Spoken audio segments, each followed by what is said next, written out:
સરકારી કામકાજ વિશે કંઈક જાણવાની ઈચ્છા થઈ છે? ક્યારેક એવું લાગ્યું છે કે આ માહિતી આપણને ક્યાંથી મળે? તો ચાલો આજે એ જ જોઈએ કે કોઈ પણ વ્યક્તિ પોતાના ફોન કે લેપટોપથી સીધી સરકાર પાસેથી માહિતી કેવી રીતે મેળવી શકે છે. આ સવાલ આપણા બધાના મનમાં ક્યારેક ને ક્યારેક તો આવે જ છે. શું સરકારી કામની વિગતો જાણવી ખરેખર શક્ય છે? આપણા વિસ્તારમાં કોઈ રોડ બન્યો તો એની પાછળ કેટલો ખર્ચ થયો એવું પૂછી શકાય? તો એનો જવાબ છે હા, બિલકુલ પૂછી શકાય. અને સૌથી નવાઈની વાત તો એ છે કે આટલી મોટી શક્તિનો ઉપયોગ કરવાનો ખર્ચ કેટલો? ફક્ત 10 રૂપિયા. જી હા, તમે બરાબર સાંભળ્યું.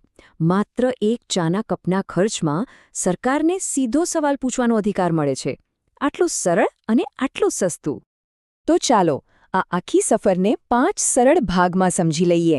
પહેલાં આપણે જોઈશું કે માહિતીનો અધિકાર શું છે. પછી ઓનલાઈન આરટીઆઈ કેવી રીતે શરૂ કરવી, અરજી કરવાની સાચી રીત કઈ છે, અરજી કર્યા પછી શું થાય, અને છેલ્લે આ અધિકાર આપણા માટે આટલો બધો મહત્વનો કેમ છે. ચાલો તો શરૂઆત કરીએ એકદમ પાયાની વાતથી. આ અધિકાર ખરેખર છે શું અને એ સામાન્ય નાગરિકને કઈ રીતે મજબૂત બનાવે છે એ સમજવું બહુ જ જરૂરી છે. આરટીઆઈ એટલે કે રાઇટ ટુ ઇન્ફોર્મેશન, માહિતીનો અધિકાર. જો આ કોઈ સરકારી યોજના નથી, પણ ભારતના દરેક નાગરિકને મળેલો એક પાકો કાયદો છે. આ કાયદો સરકારી તંત્રને વધુ પારદર્શક બનાવે છે અને આપણને કોઈપણ સરકારી વિભાગ પાસેથી માહિતી માંગવાની સત્તા આપે છે. પણ માહિતી એટલે બરાબર શું? કઈ કઈ વસ્તુઓ માંગી શકાય? તો સમજો કે કોઈ સરકારી કામકાજની નાનામાં નાની વિગત, કોઈ યોજના પાછળ થયેલા ખર્ચનો પાકો હિસાબ, કોઈ ઓફિશિયલ ફાઇલની કોપી, કે પછી કોઈ મોટો નિર્ણય કયા આધારે લેવાયો એના રેકોર્ડ્સ. આ બધું જ માહિતીના દાયરામાં આવે છે. ઓકે, તો અધિકાર શું છે એ તો સમજાઈ ગયું. પણ હવે વાત આવે છે એનો ઉપયોગ કરવાની. અને સારા સમાચાર એ છે કે આખી પ્રક્રિયા હવે ઓનલાઈન છે. એટલે કે ક્યાંય ધક્કા ખાવાની જરૂર નથી. બધું ઘર બેઠા જ થઈ શકે છે. આ માટે બસ આ એક જ નામ યાદ રાખવાનું છે: onlineRTI.gujarat.gov.in. આ ગુજરાત સરકારની ઓનલાઈન આરટીઆઈ માટેની ઓફિશિયલ વેબસાઇટ છે.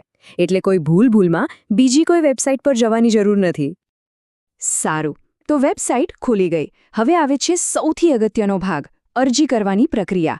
ચાલો આને એકદમ સ્ટેપ બાય સ્ટેપ સમજીએ, જેથી કોઈ ભૂલ ન થાય. જો પોર્ટલ પર પહેલીવાર અરજી કરી રહ્યા હો તો ન્યૂ યુઝર રજિસ્ટ્રેશન પર ક્લિક કરવાનું. અહીં નામ, મોબાઈલ નંબર અને ઈમેલ જેવી સાવ સામાન્ય વિગતો ભરીને એક ઓટીપી આવશે. એ નાખીને વેરીફાઈ કરી લેવાનું. બસ થઈ ગયું, તમારું એકાઉન્ટ તૈયાર. પછી એ જ યુઝર આઈડી અને પાસવર્ડથી લોગિન કરી શકાય. લોગિન થશો એટલે અપ્લાય આરટીઆઈ અથવા ન્યૂ એપ્લિકેશન જેવો વિકલ્પ દેખાશે. હવે અહીં ખાસ ધ્યાન રાખવાનું છે: જે સરકારી વિભાગ પાસેથી માહિતી જોઈતી હોય એ વિભાગને લિસ્ટમાંથી બરાબર શોધીને પસંદ કરવો પડે. જેમ કે કલેક્ટરની ઓફિસ હોય, પોલીસ વિભાગ હોય કે પછી આપણી પોતાની ગ્રામ પંચાયત. આખી પ્રક્રિયાનું હૃદય અહીં છે: સવાલ કેવી રીતે પૂછવો. અહીં 2 વાતો ગાંઠ બાંધી લેવાની. એક, સવાલ એકદમ સ્પષ્ટ અને ટુ ધ પોઈન્ટ હોવો જોઈએ.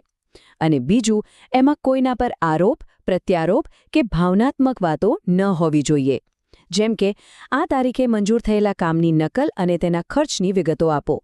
આ એક પરફેક્ટ સવાલ છે. આપણો હેતુ માત્ર માહિતી મેળવવાનો છે, કોઈના પર આક્ષેપ કરવાનો નહીં. સવાલ લખાઈ જાય એટલે માત્ર 10 રૂપિયાની ફી ઓનલાઈન ભરી દેવાની. UPI, debit card, net banking બધું જ ચાલે છે. ફી ભર્યા પછી અરજી સબમિટ કરી દેવાની. જેવો સબમિટ બટન દબાવશો તરત જ સ્ક્રીન પર એક આરટીઆઈ એપ્લિકેશન નંબર આવશે. આ નંબર ખૂબ જ મહત્વનો છે. એનો સ્ક્રીનશોટ લઈ લેવો અથવા ક્યાંક નોંધી લેવો, કારણ કે એનાથી જ અરજીનું સ્ટેટસ ચેક કરી શકાશે. ચાલો, તો અરજી સફળતાપૂર્વક સબમિટ થઈ ગઈ. પણ હવે શું જવાબ તરત મળી જશે? કેટલો સમય લાગશે? ચાલો હવે અરજી પછીની પ્રક્રિયાને સમજીએ. આ આંકડો મગજમાં બરાબર ફિટ કરી લેજો. 30. આરટીઆઈ કાયદા મુજબ કોઈપણ સરકારી વિભાગે અરજી મળ્યાના 30 દિવસની અંદર જવાબ આપવો ફરજિયાત છે. આ કોઈ મરજીની વાત નથી, આ કાયદાકીય સમય મર્યાદા છે. પણ એવું પણ બને કે 30 દિવસ વીતી જાય અને કોઈ જવાબ જ ના આવે. તો શું કરવાનું? શું આપણા પૈસા અને મહેનત પાણીમાં ગયા? ના, બિલકુલ નહીં. કાયદામાં આના માટે પણ જોગવાઈ છે. જો સમયસર જવાબ ન મળે અથવા મળેલા જવાબથી સંતોષ ન થાય તો તે જ વિભાગના કોઈ સિનિયર અધિકારીને પ્રથમ અપીલ એટલે કે ફર્સ્ટ અપીલ કરી શકાય છે. આ એક રીતે આપણું બીજું પગલું છે, જે સુનિશ્ચિત કરે છે કે માહિતીની અરજીને નજરઅંદાજ ન કરી શકાય. તો આ હતી અરજી કરવાની અને ફોલોઅપ કરવાની આખી વાત. પણ ચાલો 1 મિનિટ માટે એ વિચારીએ કે આ આરટીઆઈ નામનું સાધન આખરે આટલું બધું શક્તિશાળી કેમ ગણાય છે? આ માત્ર માહિતી મેળવવા કરતાં ઘણું વધારે છે. આ એક વાક્ય આરટીઆઈના મહત્વને બરાબર સમજાવી દે છે.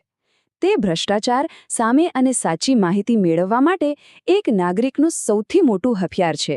જ્યારે શાસનમાં પારદર્શિતા આવે છે ત્યારે જવાબદારી આપોઆપ આવે છે, અને આ કાયદો એ જ પારદર્શિતા લાવવાનું કામ કરે છે. આખી પ્રક્રિયા જાણ્યા પછી હવે એક જ સવાલ બાકી રહે છે. શાસનને વધુ પારદર્શક અને જવાબદેહ બનાવવા માટે એક જાગૃત નાગરિક તરીકે આ અધિકારનો ઉપયોગ ક્યારે થશે?